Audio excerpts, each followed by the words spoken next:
사람을 구분할 때 first mover 그리고 fast follower 이렇게 나눌 수 있습니다. first mover는요, 첫 걸음을 내딛는 사람입니다. 세상은 이런 사람을 혁신가라고 하는데 대표적인 사람이 스티브 잡스입니다. 퍼스트 무버는 창의성을 바탕으로 기존 사람들이 생각하지 못했던 아이디어로 세상을 변혁시킵니다. 이에 반해서 패스트 팔로워는요, 따라쟁이라고 할 수 있습니다. 퍼스트 무버가 기발한 방식으로 새 세대를 열었다면 패스트 팔로워는요, 열심히 모방합니다. 그래서 패스트 팔로워는 퍼스트 무버가 개척한 그 길을 값싼 노동력을 착취하면서 열심히 따라하여서 경제 발전을 이룹니다. 사실 압축 성장을 한 국가들이 다 이 패스트 팔로워입니다. 한국은 말할 것도 없고요. 중국의 알리바바 이런 거 있지 않습니까? 사실 다 이베이, 아마존 이런 것들을 다 따라하는 거죠. 중국의 그런 인터넷 폐쇄 정책으로 인해서 그렇습니다. 그래서 당연히 패스트 팔로워에게는요, 근면과 성실이 중요합니다. 그래야 열심히 베낄 수 있기 때문입니다. 하지만 이런 사람 머리에는 내가 세상을 창의적으로 바꿀 수 있다는 개념이 없습니다. 퍼스트 무버처럼 세상을 변혁시키는 창의성과 독특한 아이디어가 과연 어디에서 나오는 것일까요?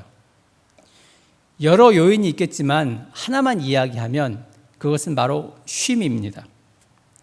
휴식이 있어야 창의적인 생각이 나오는 법입니다. 쉼은 걷고 뛰기 위한 필수 요소입니다. 이 쉼이 없으면 우리는 걸을 수 없습니다. 제가 신학대학을 다닐 때 전교생 수련회가 있었는데요. 그 수련회 이름을 퇴수회라고 했습니다. 퇴수회, 한자의 의미를 해석해 보면요, 뒤로 물러나 닦는다 이런 뜻을 가지고 있습니다. 퇴수라고 하는 말은 단순히 쉬는 시간이 아니라 자신을 돌아보는 시간입니다.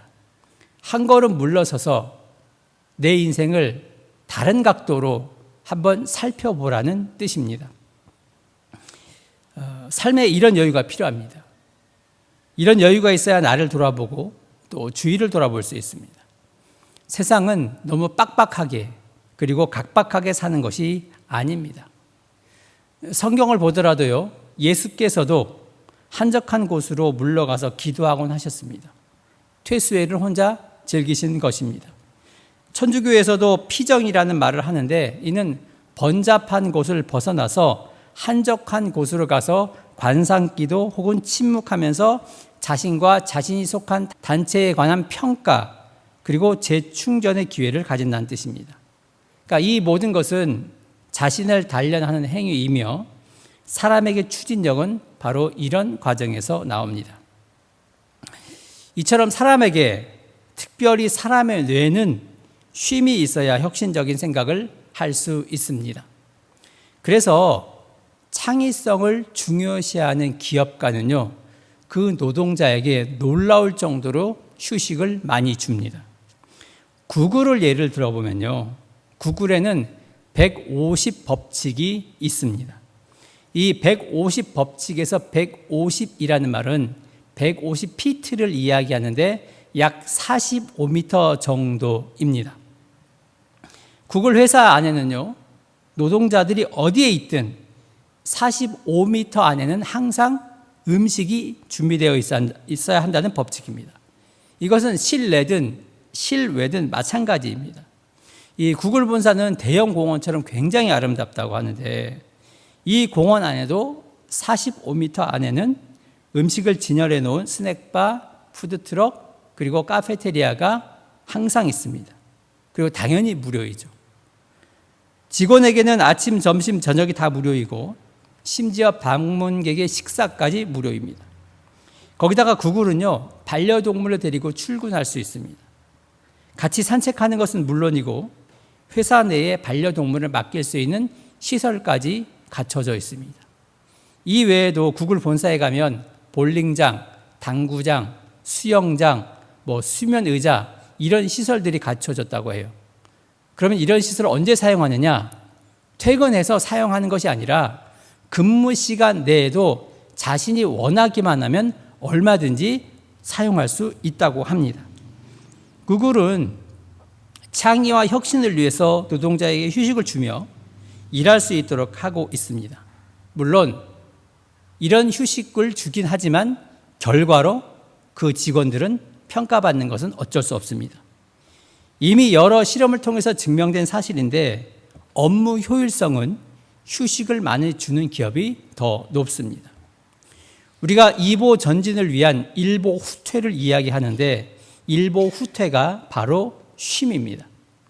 이처럼 쉼은 우리에게 있어서 정말로 중요한 요소인데 가끔 우리는 쉼 없이 열심히 일하는 것이 더 중요하다고 생각을 합니다. 이런 생각을 하는 것은 우리가 아직도 패스트 팔로워의 세상에 머물러 있기 때문에 그렇습니다. 하지만 이 시대를 보면요, 퍼스트 무버가 지배하는 세상입니다. 세계적으로 기업 가치 높은 순위를 보면 항상 애플, 아마존, 이베이, 구글, 마이크로소프트, 이제 페이스북 메타로 바뀌었죠. 메타, 이런 기업들입니다. 이런 기업들은 창의성을 무기로 하고 있습니다. 그래서 이 시대는 근면과 성실보다는 창의성과 혁신이 더 중요한 시대입니다. 즉 다른 말로 이야기하면 쉼과 휴식이 더 중요한 시대라는 것입니다. 그러면 신앙에서는 어떨까요? 신앙에서 쉼, 휴식 필요 없는 걸까요?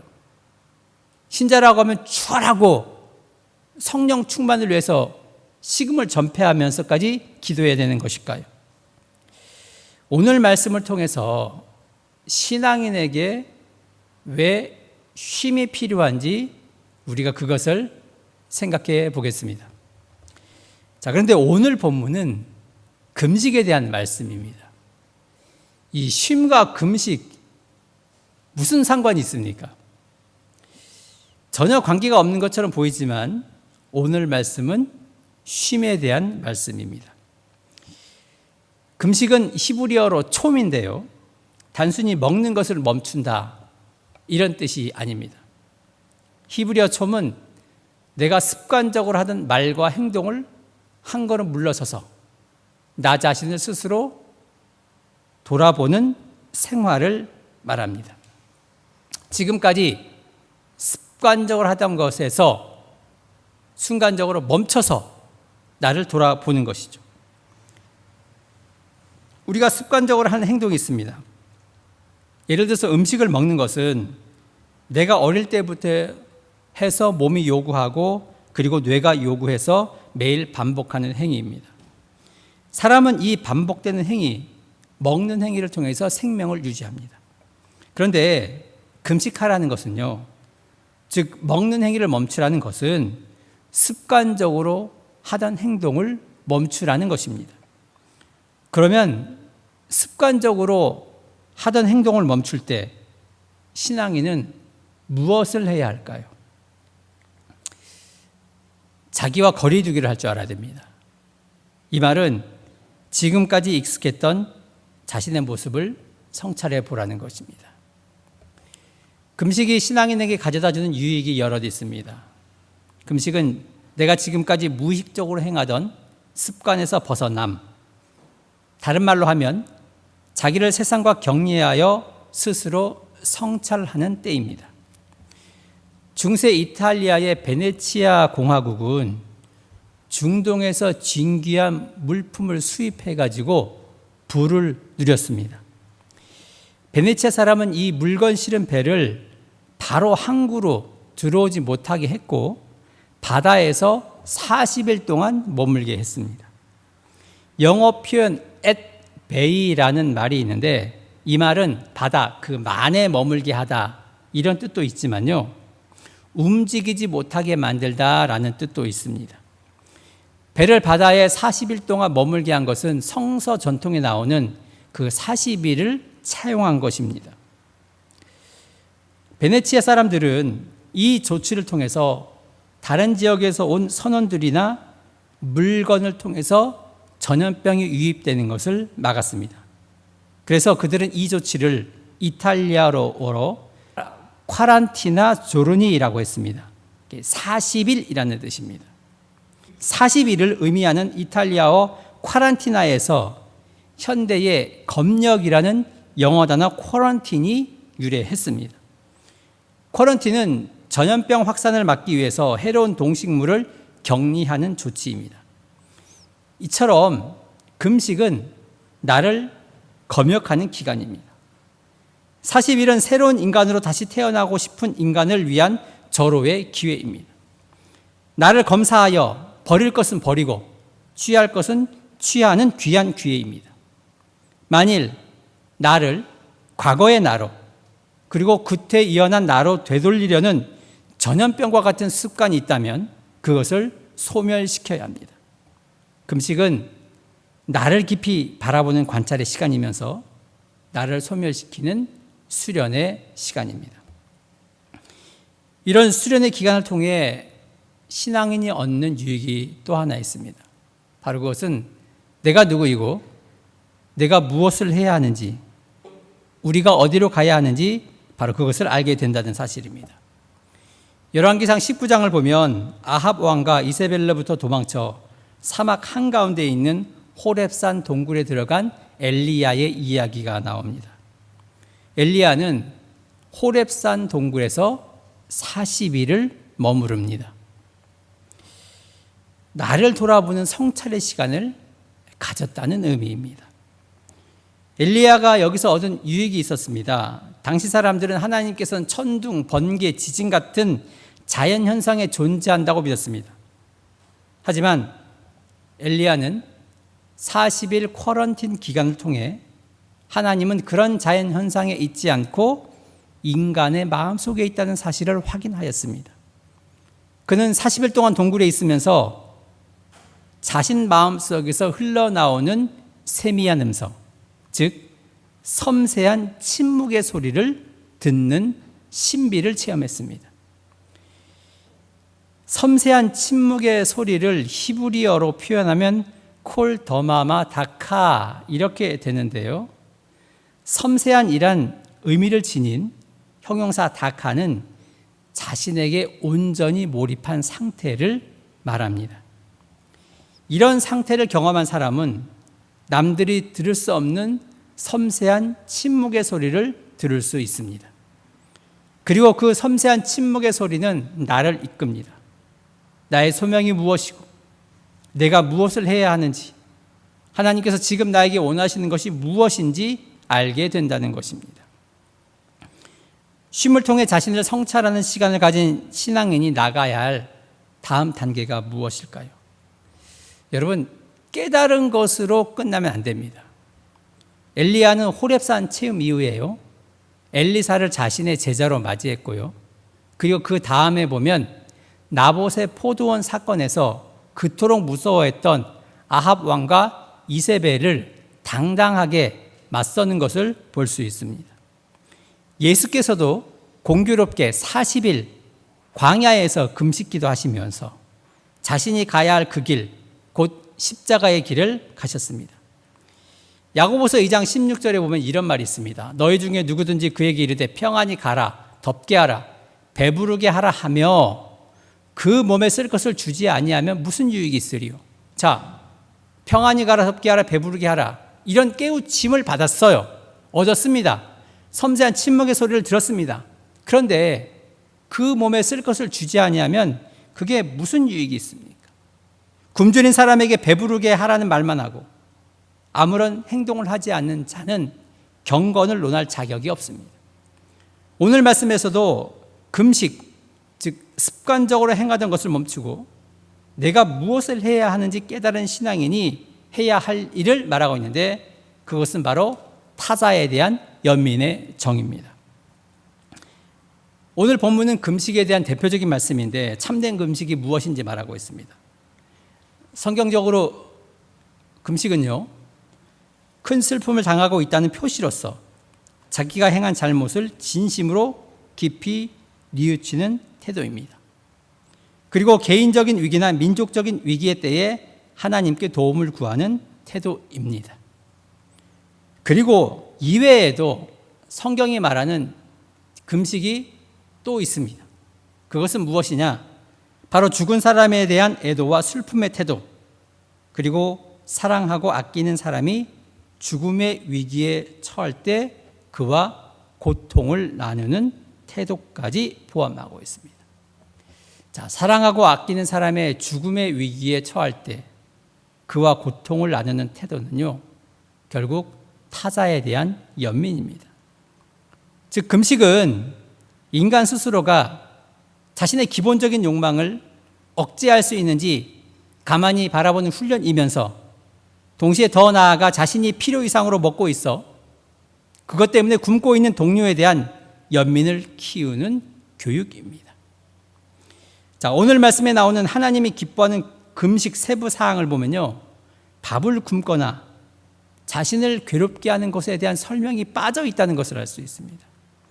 단순히 밥을 몇 끼 혹은 며칠 또 몇 주일 굶는 것이 하나님 앞에서 공로로 내세울 수 있는 금식이 아니라는 것입니다. 오히려 금식하는 사람의 태도를 말하고 있습니다. 오늘 말씀에 보면요, 진실한 금식, 즉 하나님이 기뻐하시는 금식은 타인에 대한 자비와 사랑이 전제되어야 함을 말하고 있습니다. 먼저 하나님이 기뻐하시는 금식을 보면 먼저 흉악의 결박을 풀어주어야 합니다. 6절에 흉악의 결박 그리고 멍에의 줄은 같은 표현으로 주인 혹은 권세자가 종이나 백성에게 부당하게 재운 족쇄나 결박을 지칭합니다. 이것은 하나님께서 싫어하시는 학대 행위이며 약한 사람이 하나님께 억울한 심정으로 부르짖게 만드는 무자비한 악행입니다. 하나님의 백성은 소극적으로는 이런 일을 하지 말아야 할 뿐 아니라 적극적으로는 이런 암울한 처지에 놓인 자들에게 자유를 주는 일에도 힘써야 합니다. 또 압제당하는 자는 단순히 노예 상태에서 구원하는 것만이 아닙니다. 경제적, 사회적 압제당한다는 의미까지 포함하고 있습니다. 이러한 표현은 당시 이스라엘 사회가 구조적, 제도적인 부조리로 얼룩져 있으며 이러한 구조적, 제도적 부조리 아래에서 기득권자가 사회적 약자를 상대로 착취를 합리화하고 있음을 암묵적으로 나타낸 것입니다. 이들 사회적 약자에게서 부조리한 멍에를 벗겨내며 이들에게 육체적 자유만 아니라 경제적 자유를 부여하는 그것을 하나님은 진정한 금식이라고 말하는 것입니다. 7절은 사람에게 필요한 의식주의 문제가 나옵니다. 줄인 자에게 내 양식을 나누어주며, 하나님은 먼저 줄인 자에게 내 양식을 나누어줘라 말씀하고 있습니다. 여기서 말하는 줄인 자는 한두 끼를 굶은 사람이 아니라 여러 끼니를 걸러서 배가 고파 쓰러질 정도가 된 사람을 말합니다.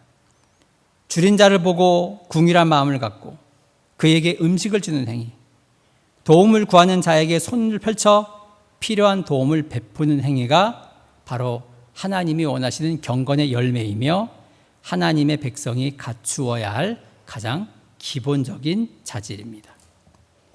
유리하는 빈민을 집에 들이며 라고 말씀합니다. 여기에서 유리하는 빈민은 단순히 집이 없어서 유리하는 가난한 사람들 뿐만 아니라 전쟁으로 국가와 집을 잃고 방황하고 가난한 사람, 또는 부당한 채권, 독촉 따위로 집을 전당 잡혀 빼앗기고 쫓겨나서 떠돌아다니는 가난한 사람까지 포함하고 있습니다. 요즘 말로 이야기하면 난민이라고 이야기할 수 있죠. 팔레스타인 지역은 낮에는 덥지만요, 밤에는 급속히 기온이 내려가서 집 밖에서 잠을 잔다는 것은 너무나 고통스러운 일이며 혹여 사막에서 차가운 모래바람이라도 불어닥치면 그 생명까지도 위태롭게 하는 일이 벌어진다고 합니다. 그래서 집을 잃고 추운 밤에도 머리둘 곳 없이 유리하는 사람을 집에 들인다는 것은 단순히 그들에게 숙소만 내어준다는 그런 말이 아니라 그들의 생명을 건져준다는 의미까지 내포하고 있습니다. 자, 헐벗은 자를 보면 잎이라고 말씀합니다. 오늘날 우리가 살고 있는 사회에서 입을 것이 없어서 벗은 사람은 없습니다.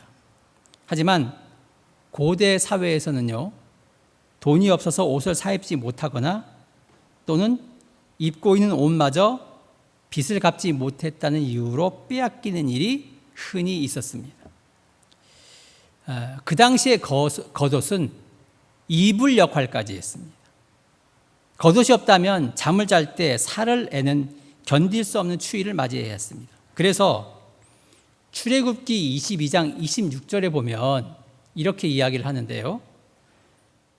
내가 만일 이웃의 옷을 전당 잡거든 해가 지기 전에 그에게 돌려보내라. 이렇게 이야기하고 있습니다. 옷을 벗었다는 것은 자의가 아닌 타인에 의해 그리고 갚을 돈이 없어서 그렇게 된 것으로 하나님께서 기뻐하는 금식을 원하는 사람은 마땅히 벗은 자들, 소외와 약탈의 무방비 상태가 된 이들에게 옷을 입혀주는 자비를 베풀어야 합니다. 하나님께서 원하시는 금식은 그저 배고픈 상태를 유지하는 것이 아니라 인간의 최대 욕망인 식욕을 꺾어서 가난하고 못 먹는 사람을 생각하는 연민을 가지라는 가르침이 담겨져 있습니다. 남의 아픔을 공감하기 위해서 자기를 비우라는 것입니다. 이를 위해서 지금까지 습관적으로 행하던 것을 멈추어야 합니다. 사람이 너무 바쁘게 살다 보면요, 나를 돌아보거나 가족을 돌볼 시간이 없게 됩니다. 그리고 당연히 내 주위를 돌아보는 것 역시 할 수 없습니다. 신앙인은 너무 시간에 쫓겨 살면 안 됩니다. 우리가 11조를 하듯 시간의 11조를 하나님께 드리는 마음으로 습관적으로 행하는 것을 잠시 멈춰서 내가 누구이고 내가 무엇을 해야 하는지 성찰해야 합니다. 아무 생각 없이 해왔던 그 행위를 멈춤, 즉 쉼을 통해서 나 아닌 타인을 돌아보는 것이 오늘 말씀에서 전하는 진정한 금식의 의미입니다. 이런 금식하는 자에게 주시는 하나님의 축복의 말씀이 있습니다.